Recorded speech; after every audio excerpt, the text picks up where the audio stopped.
আমার মাওলার কুদরত তাকায় দেখো কেমন সুন্দর সাতটা আসমান আল্লাহ টানায় রাখছেন। একটা খুঁটিও নিচের থেকে নাই, উপর থেকে রশির কোনো টানাও নাই, কখনো নড়াচড়াও করে না, ডিস্টার্বও করে না। আল্লাহ যেভাবে রাখছেন ওইভাবেই সেট হয়ে আছে। ও আল্লাহর বান্দারা, এই আসমান আর সাতটা জমিন আল্লাহ বানাইছেন ফি সিত্তাতি আইয়াম, মাত্র 6 দিনে। কয় দিন? আর তোমার আমার মতো বান্দা বান্দি এক ফোঁটা পানির থেকে আল্লাহ বানাইছেন মায়ের গর্ভে ফেরেশতারে ওয়ার্কার বানাইয়া 3 কেজির মতো ওজন, 1 হাতের মতো লম্বা।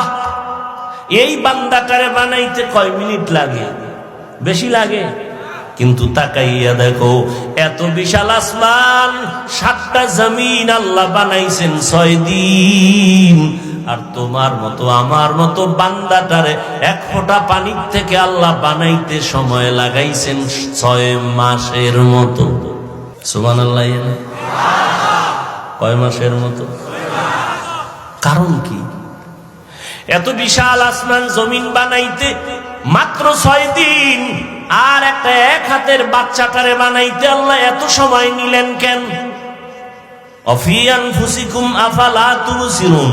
একটু নিজেকে নিয়ে ভাবো। আহলুল্লাহ যারা, ওলিয়া উলিয়া যারা, তারা বলেন মান আরাফা নাফসাহু ফাকাদ আরাফা রাব্বাহ। যেই বান্দা নিজেরে চিনে সে তার রব আল্লাহরেও চিনে। আজ আমরা আল্লাহকে কেন চিনি না? কারণ আমাকে আমি চিনি না। চিনি, নকল ঠিকানায় চিনি। কেমন চিনি? আমি নিজেরে চিনি এইভাবে। আমার মতো বক্তা বাংলাদেশে আর কেউ নেই। আপনাকে আপনি চেনেন, আপনার মতো টাকার বাহাদুর জমিনে কেউ নাই। আপনি চিনেন, আপনার মতো নেতা এই জমিনে কেউ নাই। আমি চিনি, আমার মতো প্রিন্সিপাল কেউ নাই। আমি আমাকে নকল ভাবে চিনি, আমার মতো মুফতি মুহাদ্দিস কেউ নাই। আল্লাহ কয় যতই চালাকি করো না কেন, এই পরিচয় তোমার সব ভ্যালুলেস পরিচয়। যেদিন সাদা কাফনে ঢুকবি সেই দিন সব বাহাদুরি শেষ হয়ে যাবে।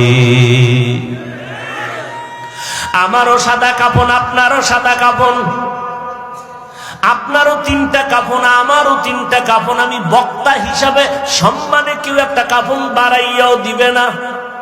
আপনি গরিব হিসাবে একটা কাফন কেউ কমাইয়াও দিবে না। ডাক্তারেরও 3 কাফন, রুগীরও 3 কাফন, পীর সাহেবেরও 3 কাফন, মুরিদেরও 3 কাফন। কাফনের উপরে লেখা থাকবে বড় হুজুরের লাশ। সব একাকার, কে ধনী, কে গরিব, কে ইমাম, কে মুক্তাদি, কে ডাক্তার, কে রুগী, কে শিক্ষক, কে ছাত্র, কে বক্তা, কে শ্রোতা, কোনো ভেদাভেদ নাই। অতএব এই পরিচয় দিয়া কোনো লাভ নাই। আমার আসল পরিচয় আমি আল্লাহর একটা বান্দা।